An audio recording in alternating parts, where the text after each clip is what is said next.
Hello, dear students. How's your preparation going on? So I hope your preparation is going well. आपके revision के लिए I have brought a new series जिसमें कि I'll be giving you 10 challenging questions of your JEE main level. Okay?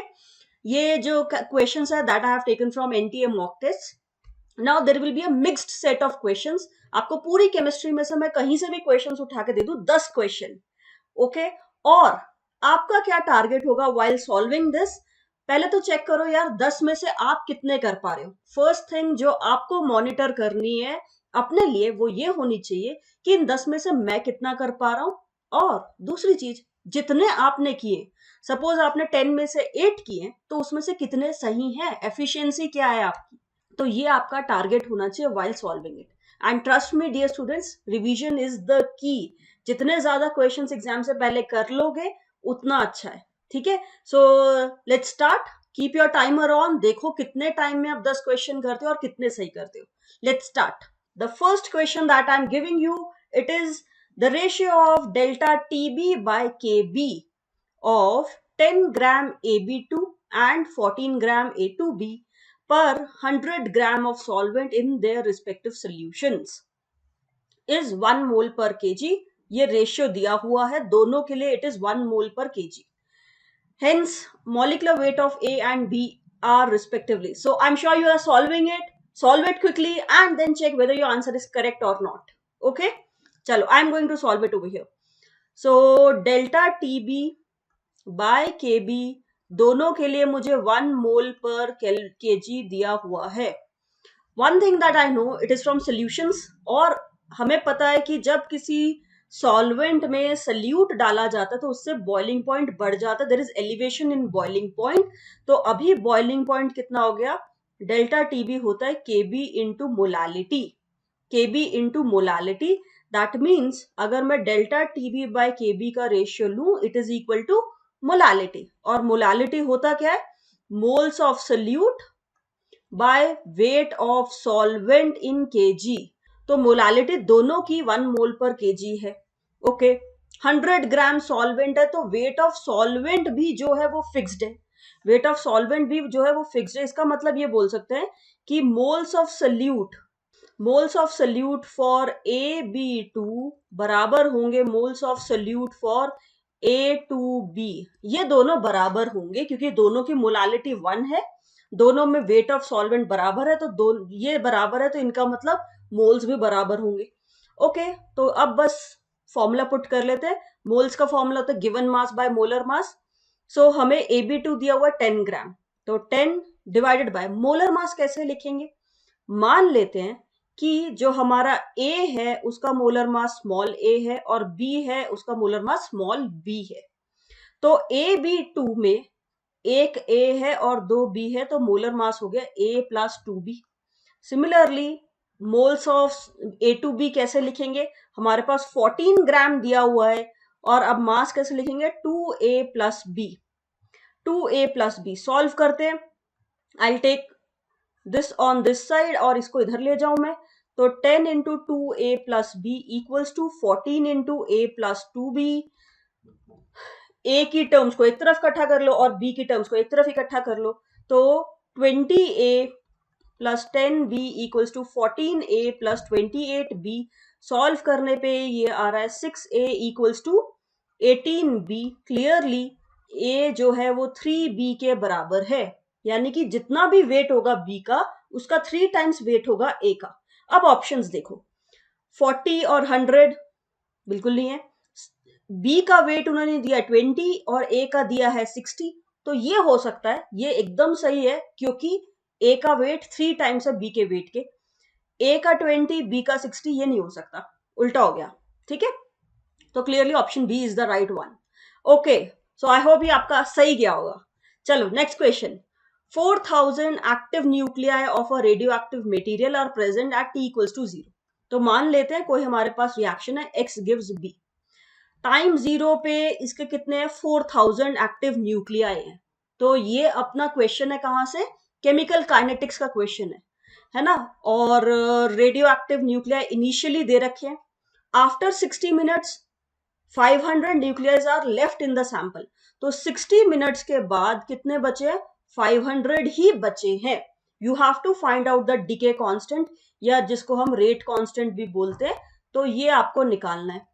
हमें पता है कि जो रेडियो एक्टिव डिसइंटीग्रेशन होता है वो फर्स्ट ऑर्डर का होता है, तो फर्स्ट ऑर्डर का अगर है तो आप यहाँ पे लगा सकते हो ln of a0 by at equals to lambda T. ये आप सबने पढ़ रखा है, ln of a0 by at equals to lambda T. इससे लगाओगे तो ln ऑफ a0 कितना है? 4000, at कितना है? 500 इक्वल्स टू लैम्डा कितने टाइम पे? 60 मिनट्स में। सो लेट्स कैंसिल इट, ये आ गया 8, तो ln 8 I can write it as 3 ln 2 equals to lambda into 60, तो लैम्डा मेरे पास आ गया 3 बाय 60 ln 2 और ln 2 by 20। Simple, first order equation लगा दी मैंने, फर्स्ट ऑर्डर रेट लॉ, है ना। ये भी कर सकते हो, नहीं तो आपको सीखना चाहिए कि कैसे एक इक्वेशन को अलग अलग तरीकों से कैसे किया जा सकता है, ठीक है।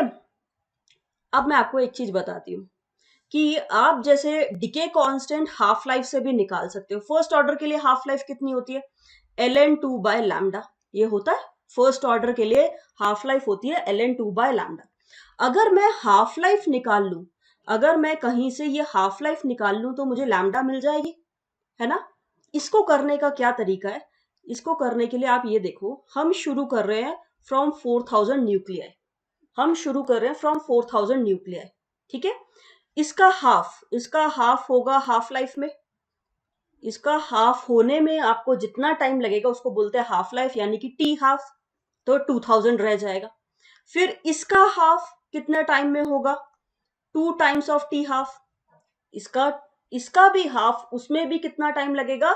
हाफ लाइफ लगेगी, तो टोटल टाइम जो आपको लगा वो होगा 2 टाइम्स ऑफ टी हाफ। अब इसका जो हाफ होगा, 1000 का हाफ कितना है? 500, इसमें कितना टाइम लगेगा? 3 टाइम्स ऑफ टी हाफ। ऐसे करके आप चलते जा सकते हो, ठीक है। तो यहां पे मुझे दे रखा है कि 500 होने के लिए 60 मिनट्स लग रहे हैं, 500 होने में जो टाइम लगा वो 60 मिनट्स है, तो मैं ये बोल सकती हूँ कि इसका मतलब 3 टाइम्स ऑफ टी हाफ बराबर है 60 के। 3 times of T half is equal to 60, क्योंकि 500 होने में हमें 3 टाइम्स लगेगा टी हाफ का।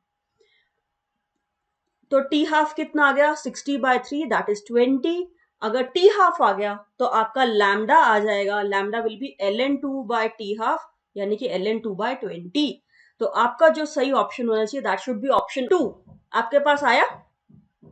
बहुत ही simple question, and you might have seen this कि जेई में ऐसे क्वेश्चंस आते हैं, है ना, फर्स्ट ऑर्डर पे। चलो next question, consider the following cell reaction: 2Fe solid plus O2 gas plus 4H plus gives this. If E cell is equal to E naught cell at 25 degrees Celsius and Fe plus 2 की concentration दे रखी है, PO2 की दे रखी है, pH दे रखा है X, तो value निकालनी है X की। किसका क्वेश्चन है ये? अपना इलेक्ट्रोकेमिस्ट्री का क्वेश्चन है, नर्स्ट इक्वेशन। एंड आपको सारे क्वेश्चन सही करने हैं, मेक श्योर आप सारे क्वेश्चन सही करो, ठीक है। नर्स्ट इक्वेशन है, आप लगाओ नर्स्ट इक्वेशन। क्या होती है Nernst equation? E cell equals to E zero cell, E not cell minus 0.059 by N log of. अब बाकी के टर्म्स आप इस इक्वेशन से लिखोगे। वाटर लिक्विड है तो उसका एक्टिव मास 1 लेते हैं, उसको लिखने की जरूरत नहीं है। Concentration of Fe2 plus two the power 2, क्योंकि यहाँ पे स्टोइशियोमेट्रिक कोफिशिएंट 2 दिया हुआ है। अब आओ रिएक्टेंट साइड पे, हमारे पास है 4H प्लस, तो यानी कि concentration of H plus two the power 4। उसके बाद O2 गैस है तो इसका प्रेशर लेना पड़ेगा, प्रेशर ऑफ O2, स्टोइशियोमेट्रिक कोफिशिएंट 1 ही है। और Fe सॉलिड है तो इसका भी एक्टिव मास 1 होता है, तो मुझे बस इतना लिखना है ना। ई सेल और ई नॉट सेल बराबर दिए, इक्वल दिए, तो ये दोनों तो हटा देते हैं, ठीक है। तो ई सेल यानी कि E cell minus E not cell अगर मैं लूं तो ये तो 0 हो जाएगा, क्योंकि ये दोनों बराबर हैं। And this is equal to minus 0.059 by N log of जो भी ये टर्म आ रही है इसमें। अब यार ये पूरी टर्म 0 कब होगी? ये पूरी टर्म 0 कब होगी? Clearly number of moles of electron जो एक्सचेंज हुए हैं वो 0 नहीं है, 0.059 भी एक कांस्टेंट है, तो इसका मतलब लॉग की वैल्यू जीरो जब होगी, जब ये लॉग की वैल्यू जीरो होगी तभी ये पूरी इक्वेशन जीरो होगी। लॉग की वैल्यू कब जीरो होती है? जब लॉग के अंदर का जो फंक्शन है, वैल्यू है, वो 1 हो जाए। It means this value concentration of Fe2 plus two the power 2 divided by concentration of H plus two the power 4 pressure of O2, ये हो जाए बराबर 1। वहां पे लॉग की वैल्यू आएगी जीरो और ये फंक्शन जीरो हो जाएगा। ठीक है, ओके। तो इसको 1 के बराबर करना है। अब बस Fe+2 की कॉन्सेंट्रेशन कितनी है? Fe+2 की है 10 टू द पावर -3, इसकी power 2 divided by H plus कितना दिया हुआ है? H प्लस की जगह आपको pH दिया हुआ है x, तो अगर pH दिया हुआ है तो H प्लस हो जाएगा 10 टू द पावर -x, क्योंकि pH होता है minus log x, minus log concentration of H plus, उसको यूज कर लिया। ठीक है, तो 10 to the power -x to the power 4, ये हो जाएगा 10 to the power -4x। Pressure of O2 कितना है? 0.01, इसको मैं लिख रही हूँ 10 टू द पावर -2, इसको इक्वल 1 कर देते हैं। करो, अब सॉल्व करो। 10 टू द पावर -4x को मैं एक तरफ ले जा रही हूँ। Okay, I will take it to this side. So हमारे पास क्या बच रहा है? 10 टू द पावर -6, नीचे है 10 to the power -2 equals to 10 to the power -4x। ये कैंसिल हो जाएगा, यहां आ जाएगा 4, तो 10 to the power -4 equal to 10 to the power -4x। तो क्लियरली x जो है वो 1 होना चाहिए, क्योंकि -4 इक्वल्स टू -4x के बराबर होना चाहिए, राइट? ओके, तो आपका जो सही आंसर होना चाहिए वो होना चाहिए x equals to 1। Do you have that? आपका आंसर आया है 1?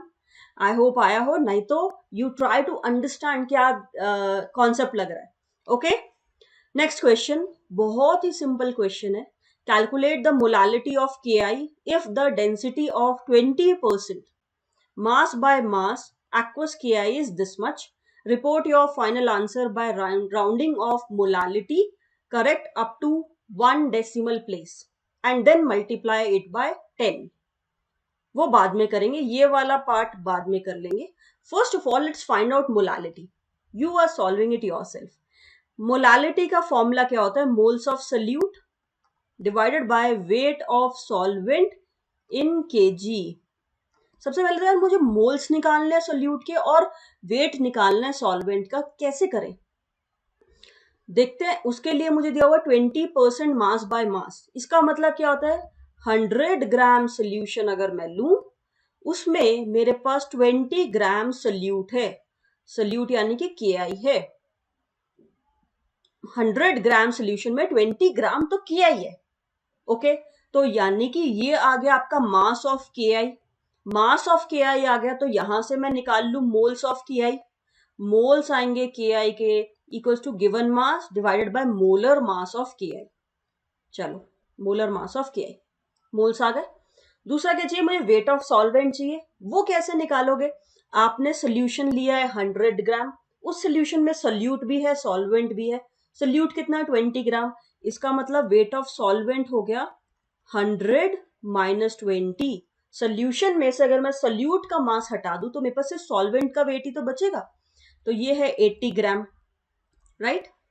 अब बस इसको हमें यहां पुट करना है। मोलर मास KI का एक बार निकाल लेते हैं। पोटेशियम का मोलर मास होता है 39 और आयोडीन का होता है 127। सो इसको अगर मैं सॉल्व करूं, ये कितना आ रहा है? 166 ग्राम आ गया। Let's put the values. 20 बाय 166 डिवाइडेड बाय 80 ग्राम है, इसको केजी में कन्वर्ट कर लेता तो 1000 से डिवाइड कर दिया। Okay, cancel it. 4, तो 1000 डिवाइडेड बाय, सॉल्व किया अगर इसे तो ये आ रहा है 664। 1000 डिवाइडेड बाय 664, इसको सॉल्व करना है तो ये आ रहा है 1.506 मोलल। ये आया सॉल्व करने पे। ठीक है, अब लास्ट लाइन पढ़ो। Report your final answer by rounding off the molality correct up to 1 decimal place. तो मुझे इसको 1 डेसिमल प्लेस तक करेक्ट करना है। 1 डेसिमल प्लेस तक अगर मैं करेक्ट करूं तो ये देखो यहाँ पे ये आएगा 1.5, बिकॉज इसके पीछे 0 है एंड 0 को जब राउंड ऑफ करते हैं तो वो उतना ही वैल्यू रहता है, तो 1.5 and then multiplying it with 10। तो मुझे इसको 10 से मल्टीप्लाई करना है, यानी कि मेरा जो करेक्ट आंसर होगा that is 15। This is the answer that you have to give. Okay, तो अगर आपका 15 आया तभी उसे सही मानना, अदरवाइज नहीं, ठीक है, अदरवाइज आप रॉन्ग काउंट करोगे। Next, suitable condition for melting of ice are. यार आइस को मेल्ट करने के लिए क्या करोगे, टेम्परेचर बढ़ाओगे घटाओगे? आपके पास आइस है और इसे आपको पानी बनाना है, what are you going to do? Ice से पानी बनाने के लिए आप टेम्परेचर बढ़ाओगे, है ना?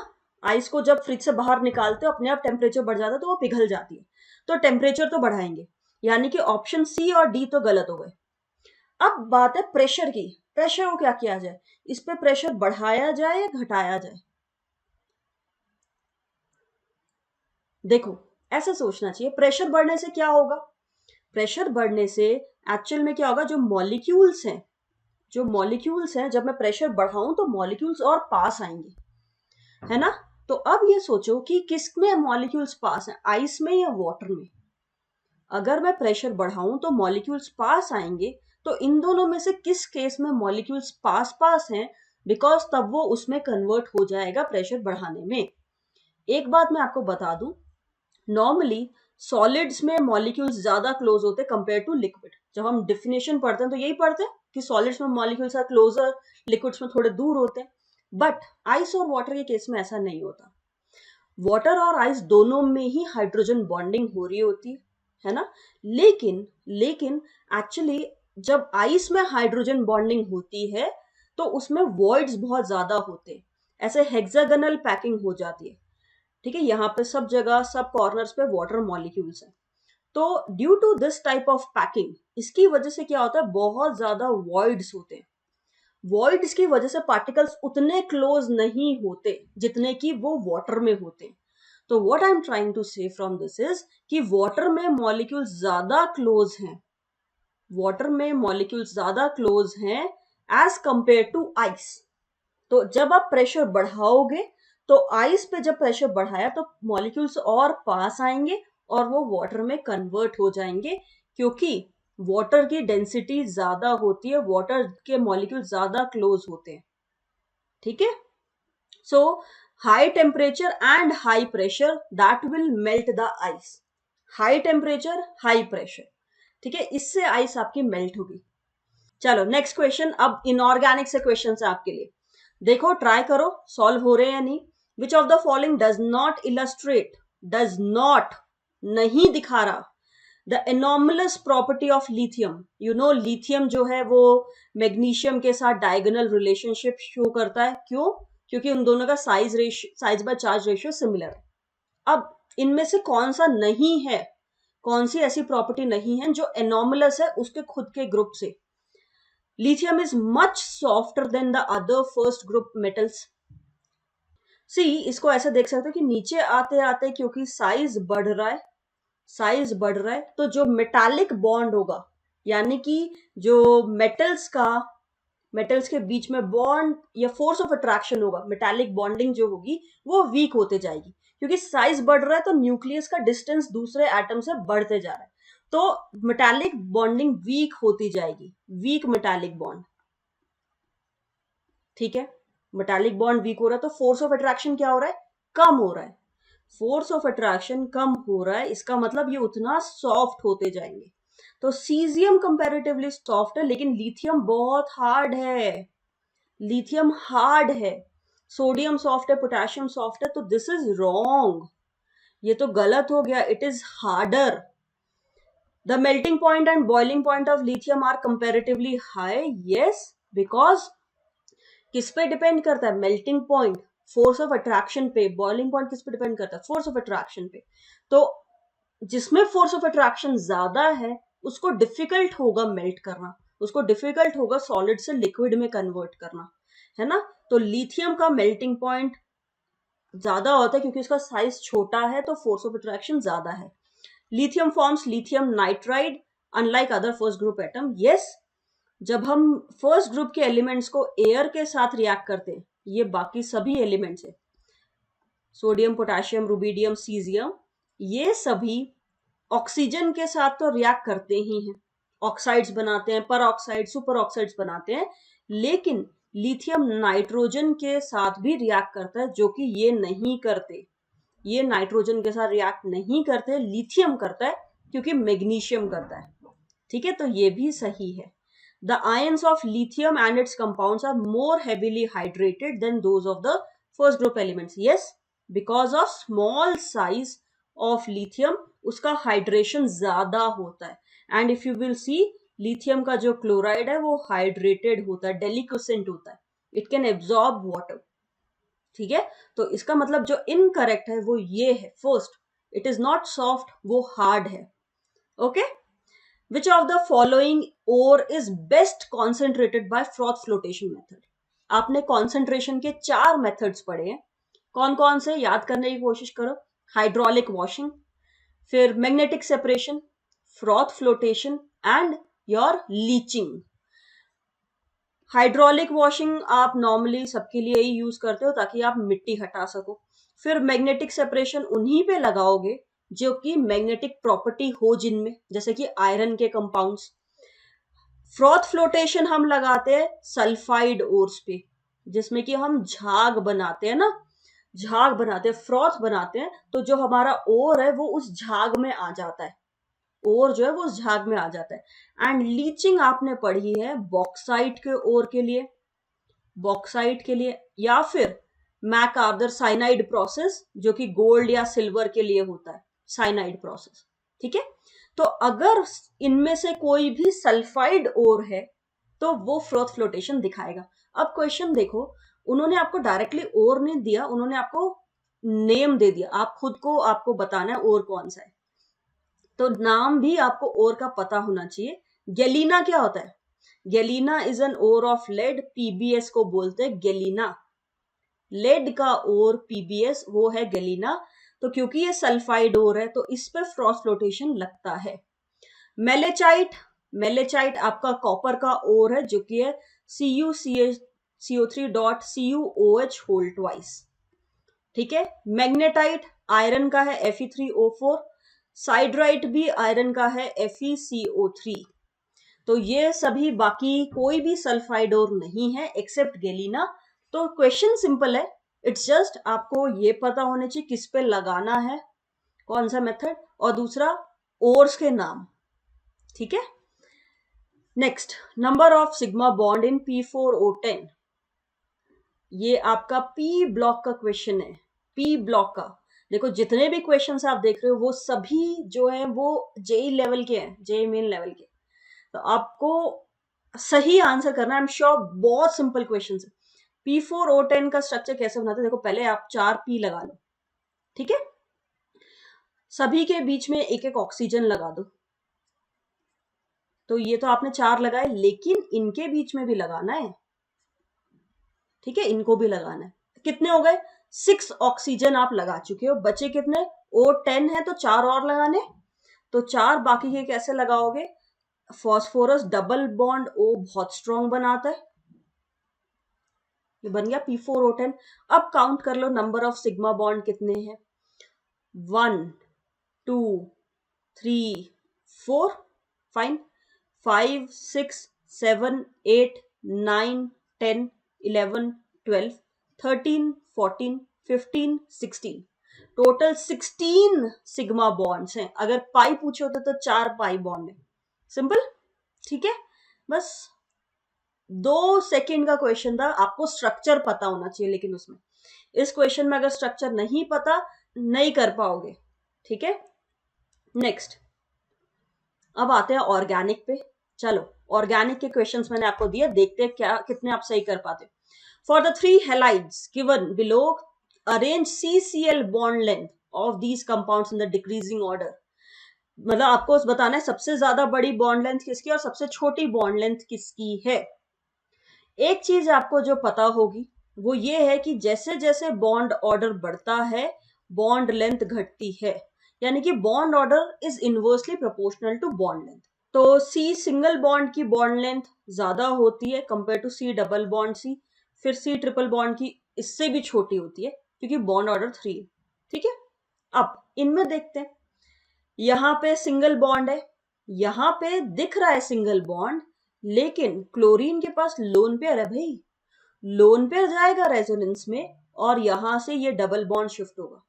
ड्यू टू रेजोनेंस क्या होगा, इसमें पार्शियल डबल बॉन्ड कैरेक्टर आ जाएगा। यहाँ पे पार्शियल डबल बॉन्ड कैरेक्टर आ जाएगा रेजोनेंस हाइब्रिड में। पार्शियल डबल बॉन्ड कैरेक्टर मतलब वो उसका बॉन्ड ऑर्डर 1 और 2 के बीच में है, ना तो वो पूरा डबल बॉन्ड है, ना ही अब वो सिंगल बॉन्ड रहा, इसके बीच में है। ठीक है, तो बॉन्ड ऑर्डर बढ़ गया। Bond order is between 1 and 2। इसमें देखें अगर, तो यहां भी क्या हो रहा है, रेजोनेंस हो रहा है। यहां भी रिंग के साथ क्लोरीन जो है लोन पेयर शेयर कर रहा है, यहां भी रेजोनेंस हो रहा है। और यहां जो है एक्सटेंट ऑफ रेजोनेंस ज्यादा होगा, क्योंकि ज्यादा डीलोकलाइजेशन होगा, क्योंकि 3 पाई बॉन्ड्स हैं, तो ज्यादा रेजोनेंस होगा। इसका मतलब ज्यादा पार्शियल डबल बॉन्ड कैरेक्टर आएगा, क्योंकि ज्यादा नंबर ऑफ रेजोनेटिंग स्ट्रक्चर्स होंगे। ठीक है, तो इसका बॉन्ड ऑर्डर सबसे ज्यादा है। पहले बॉन्ड ऑर्डर को ही लिख लेते हैं। 3 का बॉन्ड ऑर्डर सबसे ज्यादा, देन 2 का, और सबसे कम 1 का। राइट, तो बॉन्ड लेंथ का ऑर्डर क्या हो जाएगा, उल्टा। 3 का सबसे कम, देन 2 का, और फिर 1 का सबसे ज्यादा। तो आपका जो सही ऑप्शन है वो है A. Okay, next, acetylene is obtained by the reaction. किन में से इसमें एसिटाइलिन बनता है? एक काम करते हैं, ये क्वेश्चन मैं आपको दे रही हूं होमवर्क में, and do mention your answer in the comment section. Comment section में आप मुझे बताओगे कि इसमें से कौन सा ऑप्शन सही है। Okay, and you can also tell कि आपके कितने सही गए, इन 10 में से आपने कितना स्कोर किया। Please do share that also. And in case you have any feedback, you want कि मैम आप चैप्टर वाइज डिस्कस करो, whatever your feedback is, please do share it with me. Okay, so that we can improvise it better, ताकि आपको फायदा हो उससे। Okay, so keep working hard and all the best.